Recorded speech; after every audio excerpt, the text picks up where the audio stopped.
Mi gente, hoy les traigo una historia que este pasado verano conmocionó a la ciudad de Dallas, Texas. Y es que no se trata solo de un crimen brutal, sino de un caso que abre un debate mucho más grande sobre la inmigración, las deportaciones y cómo un error en el sistema puede terminar en tragedia. Pero lo más triste aquí, como ya sabemos, no son los titulares ni los debates políticos. Lo más triste es que una familia quedó destruida frente a sus propios ojos. Just the emergency.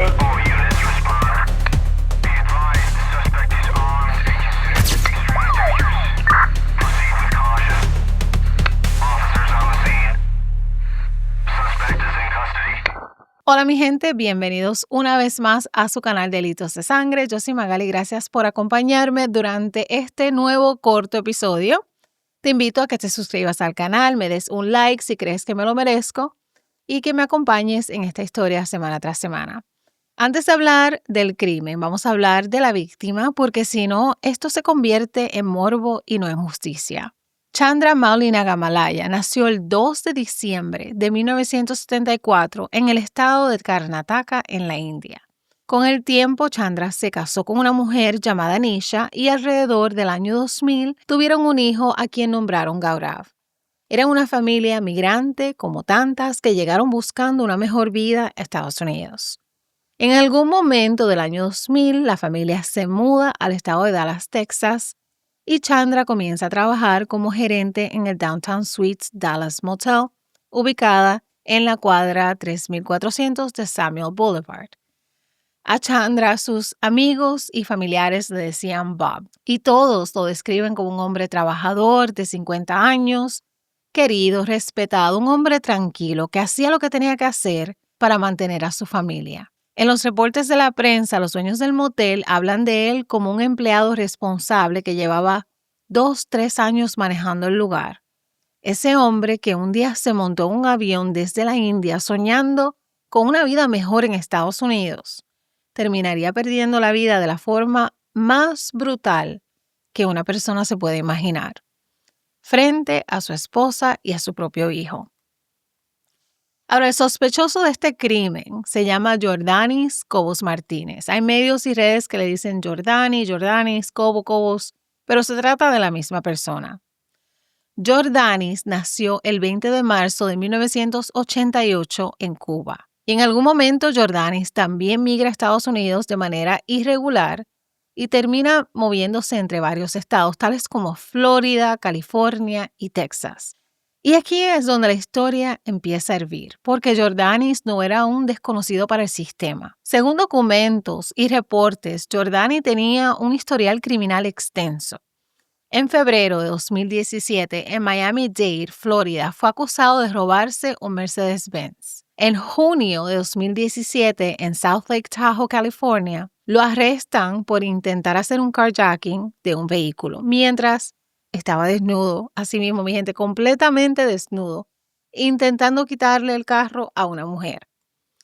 Entre 2018 y 2023, su nombre también aparece vinculado a un caso de indecencia en Houston, Texas, a una agresión a una menor en Florida, y en 2023 finalmente es condenado por carjacking y cumple alrededor de 1 año y medio en la cárcel, pero fue liberado el 13 de enero de 2025. Aquí viene lo que a muchas personas le está explotando la cabeza. Tras su liberación, las autoridades intentaron deportarlo a Cuba, pero el gobierno cubano lo rechaza porque lo considera demasiado peligroso y no lo admite de vuelta. Entonces, en vez de estar preso fuera del país, Jordanis queda bajo supervisión, pero continúa viviendo aquí en los Estados Unidos.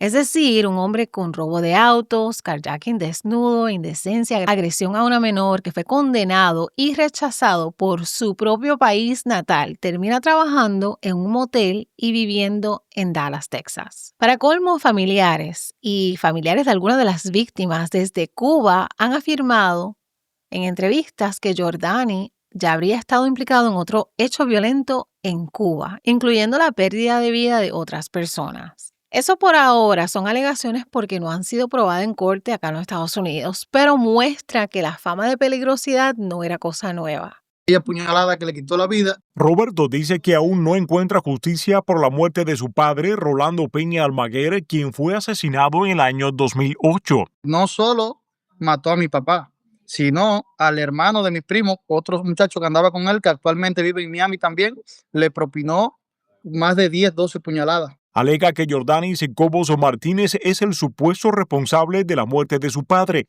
y que por esta razón no fue a prisión. Lo que el tío Felo, que otro expresidiario, personas que no tienen ningún tipo de escrúpulo, ni tienen nada que perder, como ellos dicen, fue el que se echó la culpa y solo cumplió 5 años de cárcel. Y a pesar de todo este historial, Jordanis terminó compartiendo espacio de trabajo con un padre de familia que solo estaba tratando de hacer su trabajo. El escenario de esta historia se da a cabo en el Downtown Suites Dallas Motel, el cual es uno de esos hoteles de carretera de 2 pisos donde la gente entra y sale todo el día con cuartos que se alquilan por la noche o por estadías largas. Ahí vivían y trabajaban tanto Chandra Bob Nagamalaya como Jordanis Cobo Martínez. Chandra era el gerente desde hacía unos 2 o 3 años, como dije. Jordanis era un empleado que ayudaba con la limpieza, el mantenimiento y las tareas del motel. Muchos moteles de este tipo tienen esa dinámica, empleados que viven en el mismo lugar donde trabajan, migrantes de todas partes del mundo, acá yo casi siempre he visto como que son indios, sueldos bajos, horas largas y tensiones que se cocinan a fuego lento. En ese ambiente, cualquier falta de comunicación, cualquier problema de idioma, cualquier roce de poder puede convertirse en una bomba de tiempo y según los documentos oficiales, eso fue exactamente lo que pasó aquí. El miércoles 10 de septiembre de 2025, en horas de la mañana, los reportajes hablan de una franja horaria entre las 8:20 de la mañana y las 9:30 de la mañana. Y de acuerdo con el affidavit y las noticias locales, alrededor de las 9:26 de la mañana, se registra una discusión verbal entre Chandra y Jordanis en la habitación 108. Dentro del cuarto estaban Jordanis Cobo Martínez, el empleado cubano, y una compañera de trabajo, otra empleada del motel, ya que ambos estaban limpiando el cuarto. Chandra entra a la habitación y les dice algo bastante básico, que no usen una lavadora porque estaba dañada. Hasta aquí todo suena ridículo. Una lavadora dañada, una instrucción del gerente. Pero hay un detalle que enciende la mecha, y es que Chandra le habla a la otra empleada para que ella le traduzca a Jordanis en vez de dirigirse directamente a él. Según el affidavit, Jordanis se molesta porque siente que el jefe no le habla de frente, sino a través de otra persona, y eso le hiere el ego. Y uno dice, ¿en serio? ¿Por eso? Pero es que a veces una chispa basta para desatar una tormenta y en este caso la chispa se convirtió en tragedia. Estamos hablando de alguien con historial de violencia, problemas de control de impulsos y una vida marcada por caos. Y tengamos en cuenta también que Jordanis tampoco hablaba inglés. En ese contexto, un gesto que para cualquiera sería una tontería, para él se convirtió en una ofensa directa. Después de esa discusión breve por la lavadora y la traducción, Jordanis se va del cuarto, pero no se va para calmarse, sino que se va a buscar un arma y regresa con un machete. Los documentos describen que Jordanis empieza a atacar a Chandra dentro del motel, cortándolo múltiples veces con esta arma blanca. Chandra intenta huir, sale corriendo por el estacionamiento en dirección a la oficina principal, donde están su esposa y su hijo. Imaginar esa escena es fuerte, un motel de 2 pisos con puertas que dan hasta el estacionamiento, un hombre corriendo, sangrando, gritando por ayuda y su agresor detrás de él con machete en mano.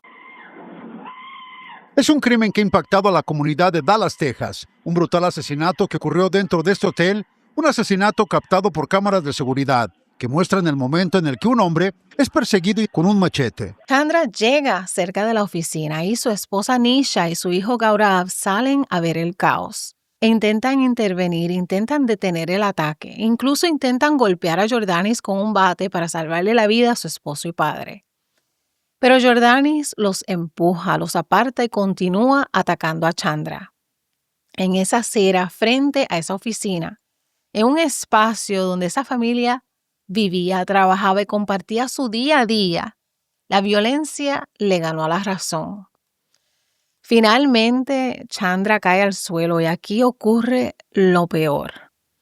El sospechoso, Jordanis, continúa atacando su cuello hasta dejarlo sin lo que usamos para pensar, algo que definitivamente Jordanis no utilizó ese día. Las autoridades y la prensa lo describen directamente como una declaración, aunque algunos medios evitan la palabra por lo gráfica que es. No es solo que lo desvivió, es la forma, la brutalidad y el mensaje. Y si esto fuera poco, el affidavit añade detalles que son difíciles de procesar, mi gente. Después de que Chandra cae al suelo, Jordanis rebusca en los bolsillos de la víctima, le quita el celular y un lanyard con tarjeta de acceso.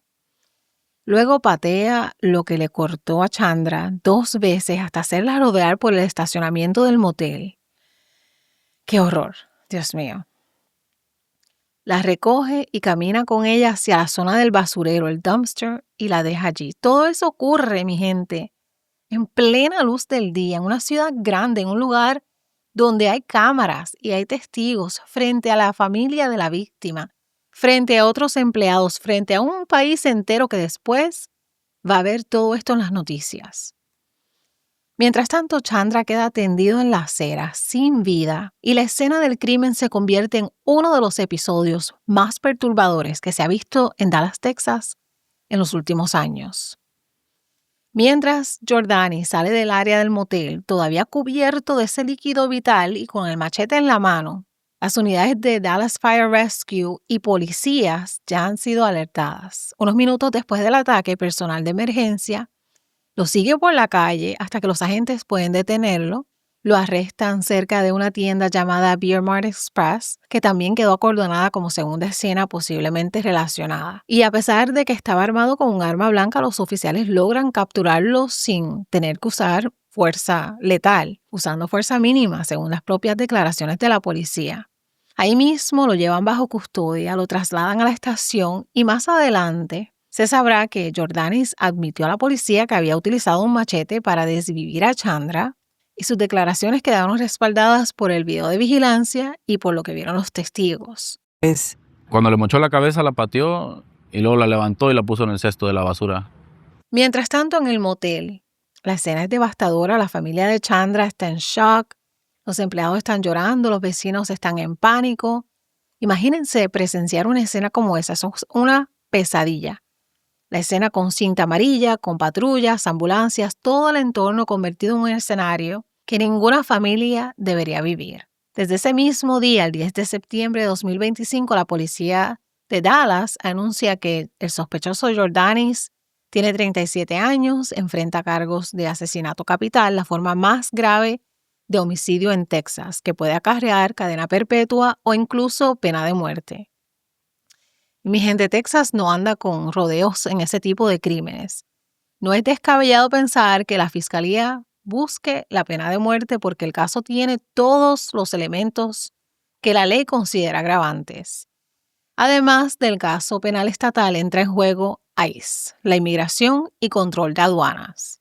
El 12 de septiembre de 2025, ICE anuncia públicamente que ha puesto un detainer como un retenedor sobre Jordanis, escribiéndolo como un criminal depravado y detallando su historial previo en Florida, Texas y California, además de aclarar que Cuba se había negado a recibirlo cuando intentaron deportarlo antes.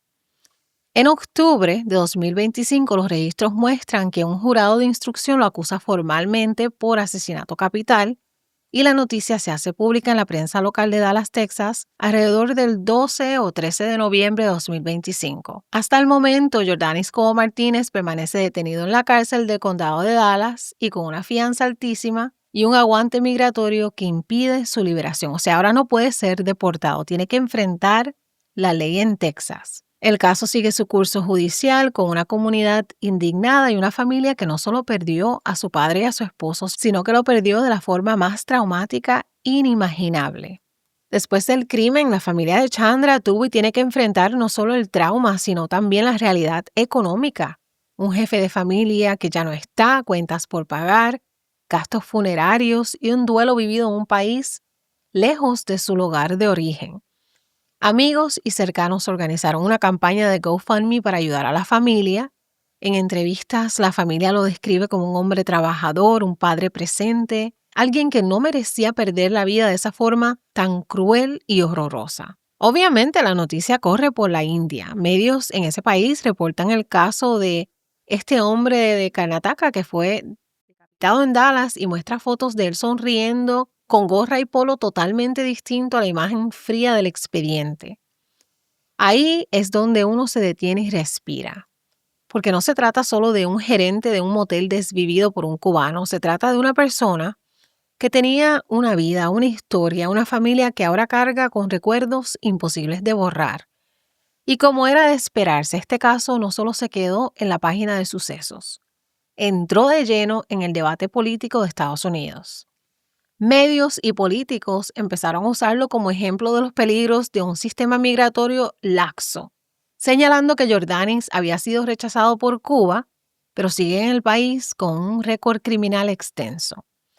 Se cuestiona por qué, a pesar de todo su historial, esta persona estaba libre trabajando en un motel y viviendo un entorno con acceso a otras personas. Para mucha gente, este caso es la prueba de un sistema penal que a veces suelta gente sumamente peligrosa sin monitoreo efectivo, de un sistema migratorio que se queda a medias cuando el país de origen no acepta de regreso a esa persona, y mientras los políticos se tiran la papa caliente y dan declaraciones, la realidad es que quien pagó el precio de todos esos fallos fue un hombre que solo estaba haciendo su trabajo y que además intentó advertir sobre algo tan simple como que no usaran una lavadora porque estaba dañada. Porque ¿cómo es posible que alguien con ese historial, rechazado incluso por su propio país, terminara con un machete en la mano frente a una familia que solo quería vivir en paz? Y duele aún más cuando se piensa en el hijo de Chandra, ese muchacho que creció viendo a su padre trabajar duro en un motel, que lo vio salir y resolver 1000 veces, que tal vez desayunó con él esa mañana pensando que sería un día normal, y que ahora tiene que vivir con la imagen de su padre siendo atacado frente a sus ojos. Uno ve estos casos y es imposible no pensar en nuestras propias familias, en lo frágil que es todo, porque nosotros salimos de nuestra casa sin pensar que no podríamos regresar. Y nos encontramos una persona inestable y la vida se parte en dos. Y uno piensa entonces, ¿qué pasa con esta gente? Se quedan aquí dando vueltas. ¿Qué hace un país como Estados Unidos con personas que tienen que salir, pero su país de origen no los quiere de vuelta? Y esto no es solo en Cuba, pasa también en otros países. Pero en este caso, el desenlace fue fatal. Y este caso abrió otra vez el tema migratorio, porque como ya sabemos, la mayoría de los inmigrantes cubanos, latinos, de cualquier parte, la mayoría viene a buscar trabajo, a buscar un mejor futuro. Pero cuando ocurre algo así, la nacionalidad se convierte en titular y la comunidad entera paga los platos rotos. Y eso es injusto, porque una cosa es que se juzgue al criminal que sí tiene que responder por lo que hizo, pero es otra muy distinta generalizar. Y todos sabemos que en Estados Unidos ya hay bastante tensión con el tema migratorio como para que un caso así venga a empeorar la percepción. Y aquí es donde siempre me gusta aclarar algo. La mayoría de los cubanos y de los inmigrantes no tienen nada que ver con la violencia, al contrario. Llegan buscando seguridad, estabilidad y oportunidades. Pero casos como estos terminan afectando a inocentes porque generan miedo, generan rechazo y medidas más restrictivas. Es que al final la historia real aquí no es solo la violencia de un individuo, sino también cómo las decisiones políticas, las fallas de un sistema de deportación y las fallas de acuerdos entre países terminan abriendo las puertas a tragedias como esta. Hasta ahora no hay fecha definitiva para el juicio público. No se sabe si la Fiscalía pedirá oficialmente la pena de muerte, aunque es probable dada la naturaleza del cargo en Texas. Ahora, ¿qué piensan ustedes, mi gente? ¿Debería Estados Unidos buscar otra manera de manejar estos casos cuando los países no quieren recibir a sus ciudadanos? Porque es que lo triste aquí es que la tragedia la terminan pagando los inocentes. Gracias por acompañarme durante este corto episodio. Yo que le hago unos tan largos, a veces entiendo que son bien largos, pero gracias por acompañarme, mi gente. Hagan bien sin mirar a quién. Los quiero mucho. Gracias como siempre. Delitos de Sangre. Bye.